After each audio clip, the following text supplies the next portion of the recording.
Hi.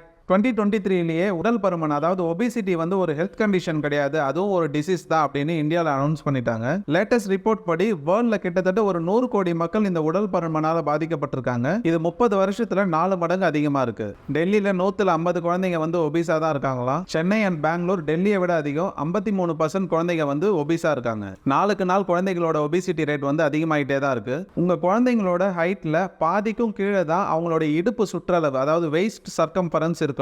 உதாரணமா உங்க குழந்தைங்களோட ஹைட் வந்து ஒரு 120 சென்டிமீட்டர் இருக்காங்க அப்படின்னா அவங்களோட இடுப்பு சுற்றளவு வந்து 60 சென்டிமீட்டர் இல்லைனா 60 சென்டிமீட்டருக்கும் கீழே தான் இருக்கணும். இது அடல்ட்டுக்கும் பொருந்துமா அப்படின்னு கேட்டால் கண்டிப்பா அடல்ட்டுக்கும் பொருந்தும். சின்ன வயசுல ஏற்படக்கூடிய இந்த உடல் பருமனை நீங்க கவனிக்காம விட்டீங்கன்னா அவங்களுக்கு சீக்கிரமா diabetes, heart attack, blood pressure, stroke இந்த மாதிரியான ப்ராப்ளம்ஸ்லாம் வரதுக்கு நிறைய வாய்ப்பு இருக்கு. ஸோ நாமும் நம்மளோட குழந்தைகளும் low carbohydrate and low fat diet follow பண்றது ரொம்ப ரொம்ப நல்லது. மேலும் இது போல டயட் இன்ஃபர்மேஷன்ஸ்க்கு சேனலை ஃபாலோ பண்ணிக்கோங்க. தேங்க்ஸ் ஃபார் வாட்சிங்.